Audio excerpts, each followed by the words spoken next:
for the offense? Well, yeah. Other than the head coach's inept scoring system, no. Obviously, very happy that our guys competed and ended up being injury free on the day. Was good. We got the guys in there that we wanted to see for. We had a set number of series for, the first two groups on each side of the ball. Wanted to get some live kickoff work. Wanted to get some live punt work and get out injury free. Had a great day. Incredible. I mean, our fans are amazing. They try to limit them. They try to hold them back with the restrictions on the parking and the construction and the limited capacity. And then they broke the record for food donation. So that, again, just awesome effort by everybody all around. And now we take the next step in the next few weeks and months ahead, getting our guys where we kind of turn it over to them and it becomes their team. Along with Coach Radcliffe and the strength and conditioning crew, they kind of turn into their own unit right now, and that's where we believe the guys that we have on our team really flourish. Just the character and the leadership, all the things that we've tried to build and foster through recruiting and developing that takes over. So, questions? I know you got to look at film, but for Marcus and Jake and Jeff, initial impressions of how the quarterbacks performed? Marcus was really clean. He did a nice job. Did a really good job. I guess that would have been in the second quarter. We were flipped around. Had a little stagnant play up front, and he was, in his way, getting after him in the huddle and talking to him and just, again, taking another step in his maturity. But I thought he played well. We didn't do, obviously a lot offensively from a scheme standpoint. So he was a little bit limited that way, but did a nice job with what he did. Jeff and Jake did some good things, did some things that they're going to watch on film and go, it's kind of day one, a couple day one mistakes by each guy in terms of just a couple missed throws here and there. They made a couple plays where we had some dirty routes and stuff that we need to clean up, but took a step forward. They both started with 3 and outs. Did you sense any tension from the younger guys coming into the afternoon or in the morning, I guess? I didn't sense any tension, that's kind of just how it happened, yeah. But that's, even more importantly, I think for that is, and I think we talked about this a little bit the other day, a game like this is where you see that happen. A guy needs some adversity, and oh my gosh, there's however many thousand people watching. How do they bounce back? And I thought they both, Jake had a couple drops, Jeff had a couple drops. Again, that's where a guy's going to kind of slow down and second guess himself, and you can't do that as a quarterback. Braylon Addison looked pretty strong out there on the field. How would you characterize his day? Good and typical of his spring. Braylon had an outstanding spring. He's a guy that kind of early on in fall camp last year, the offense kind of came easily to him, I would say, naturally in terms of learning and all those things, and was a couple steps ahead of almost everybody else that of the newcomers, and that allowed him to play early. And he didn't play as well as he can, in which everybody's that way, I guess, as a freshman. But we had a great talk transitioning between kind of winter phase, I guess, and through spring ball, and he had an outstanding spring. And so this now is his new standard as we go forward. Coach, your offense is a special preparation for most teams, but definitely not your own. Given the fact that your defense is familiar with your offense, are you A, shocked at the way your offense went right through them today? And B, does that mean anything in terms of great for the offense or bad for the defense, or it's just one of those days and it just is what it is? Yeah, I definitely just one of those days. I mean, there were days, in spring when it was exactly the other way, and so that's the thing about a spring game and spring ball is you're going to have, if the corner breaks down and there's a route going there, there's an issue. If the corner breaks down and it's a run the other direction, nobody notices. So it's, kind of just how that all played out of a bunch of starters not playing a whole lot. Obviously, the guys at linebacker that are new. Joe Walker, again, showed up today, stood out a couple times, especially on special teams to me. But, yeah, I wouldn't read too much into that. And, again, that was that's my poor scoring system. Yeah, you mentioned the scoring system. Just again, did Nick Nick talk to you at all about the lopsidedness of 3 and out, only 1 point? No, I mean, again, yeah, that's why, the scoring system, the red shirt, that if it's not 100% real live football, somebody's going to be mad. The D-line's over there, well, I got one hand on touch and 2-hand touch, and, sometimes it's the opposite. The quarterback would have broken the tackle and gone for 70 yards. And so, no, the biggest thing is our guys competed, and that's all that matters. You try to throw the scoring system on it to make it more realistic, but maybe what was the final score?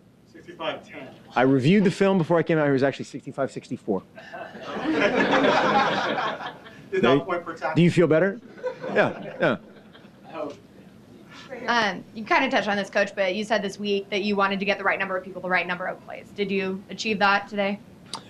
Well, as a coach of any coach, not just in our shoes, but you want to get out of the spring game healthy. You want to put on as a realistic of show while competing, which our guys do a great job of, getting your work in that you want to get done, and then that magic thing of staying healthy. So we got enough reps and stayed healthy, so mission accomplished. And we heard a lot from Byron Marshall. I heard his name over the PA a lot today. So what do you think about his performance? Byron's had a good spring too. He's another guy. I pulled him aside the other day, and his greatest play so far in spring football has been him covering a kickoff in a special teams drill.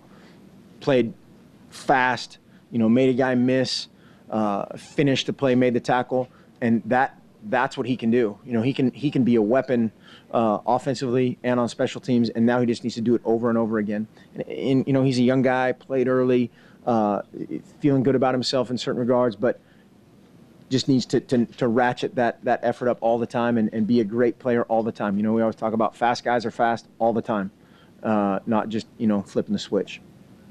How did the offensive play calling work today, and do you have a better idea of how it's going to work come fall?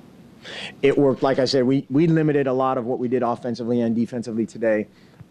Just again, we had some seconds and thirds in there doing a bunch of different things, and then also we're not going to kind of show our hand totally. But as far I guess I don't understand. Were you making all the play calling? No. I didn't make one. Yep. I mean, we talked about it beforehand and talked about how how we're going to install and what we're are not going to do today. But he called everything. Yep. And will Scott call the offensive plays for the ball? We're gonna see. That's what we're gonna to sit down and talk about here in the next. Again, there's no rush on that. And if I call every play or if Frosty calls every play, there'll probably be no difference and nobody's gonna be hanging their head. Coach, how much stock do you put in today's game as compared to the scrimmages and practices you've had earlier? I know a lot of fans want to talk about this many catches, this many yards, but compared to the entire spring, what does this really mean? In those terms, I think more or less it's one of 15 practices in terms of its. I think we were talking about the other day, like a weighted final type of situation, but. It was good for Chance Allen to drop a ball and then come back and make some great catches. Same with Jeff and Jake. They had some balls dropped, but bounced back from that. So if a guy's going to kind of, we're not going to have a guy that's going to fold, but if he's going to kind of check himself a little bit, it's going to be in this kind of situation where there's a lot of people, oh my gosh, I panic, things ensue. And so from that standpoint, you see a guy react and then you coach from it. If they can handle it, that's a good thing, and you build upon it. If they don't, you try to fix it. Coach, how important was that the 48-yard field goal? How important was that considering the circumstance in the past? How important was that for Alejandro? And did you have that kind of planned at all to get him something in front of a crowd like that? We were trying to get some kicks just of we wanted it to flow naturally, which again I know that's best laid plans type of deal, but that was great. It was great to be in that situation and kind of the sarcastic applause, which was probably warranted, was funny and that's a place where we have to get better. There's going to be a lot of competition in the fall for that spot, and we compete. Mark, Christian French was a guy that kind of came in as a tight end, switched to defense. What were your impressions of his first spring game on defense? I didn't really have impressions of him today necessarily. Throughout spring, he's developing. He's a guy that has a lot of raw athletic ability. and just needs to trust it and play with confidence all the time. Great kid, hard worker, and his best days are definitely ahead of him. Yeah. The running backs, Bassett, Ford, Rosenberry, and Thompson, any of them of those stand out today, or any different than in the rest of the spring? Not really. They all those guys had solid springs. Yele had a really good spring, especially springboarding, kind of offering or being on scholarship. You like to see that guy improve and step up. There's been a couple guys in the past, not necessarily here, but other places where, now they're on scholarship and it's, kind of I've made it type of a mentality. But he did a great job working hard all spring. Byron's getting better, like we talked about. Obviously, DeAnthony not playing gave those other guys a bunch of reps that will pay off down the road. Mark, a lot of us maybe obviously incorrectly assumed Marcus wouldn't play as much as he did. What was the thought behind giving him, I think it was 4 series? Why'd you play him, I guess, as much as you did today? And I imagine you were happy with how he played as well. I missed the middle part of that. Why? Yeah, what was the thought process behind playing him as much as you did today?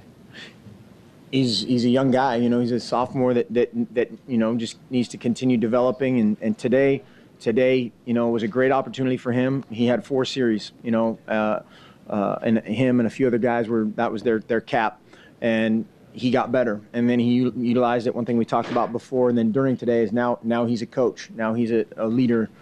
He can go talk to the O-line. He can talk to the quarterbacks, and that's invaluable. But again, he needs to be in that game environment, and then kind of flip on to coaching and leadership. 202 and 303.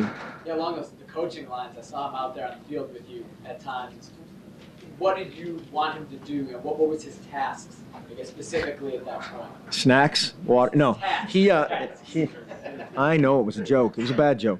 I don't remember. There were a couple times where we were just talking about, hey, go get with this guy and talk about A, B, and C. And when a player, especially a really good player, can come up to another guy and say, hey, I need you to do this, that matters more than a coach going, I need you to do this. If the quarterback goes up to a guy and says, hey, I need you at this depth and this angle, ball's coming out, that means even more than if it's Coach Lubick saying that or me or whoever.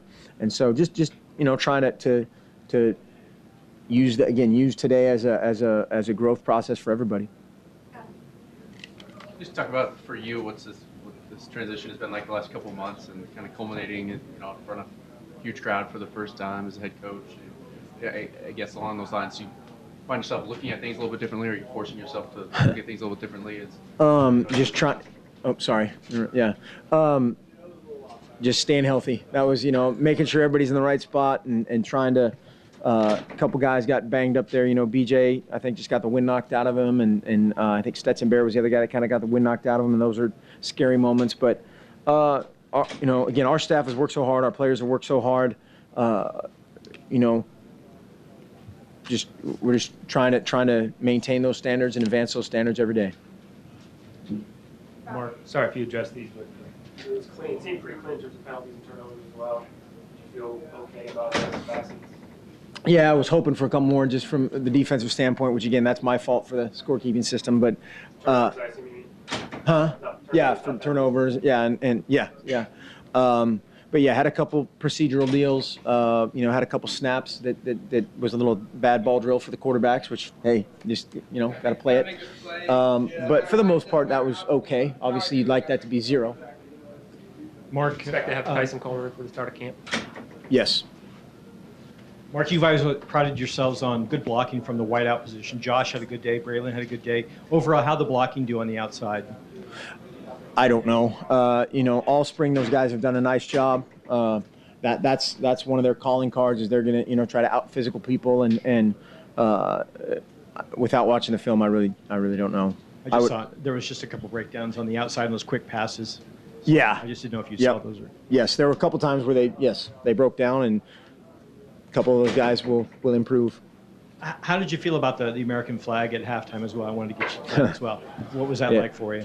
Awesome. I mean, being a part of all this is those guys, we had them in the locker room, and just that, they mean way more to us than we can express, and it's very humbling and somewhat comical of how much we can mean to them when they're away, and anything that we can do to represent them or acknowledge them or celebrate them is it's an honor and a privilege and an obligation and an expectation.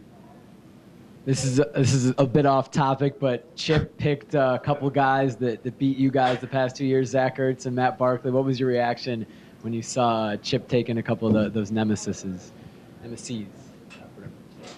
My reaction was go Eagles. I don't know what my reaction was. I don't really have I didn't have one. He told me he was going to take me in the 3rd round, so I'm still waiting for a phone call. They still have a pick, I think. There's a couple 7th rounders. Yeah.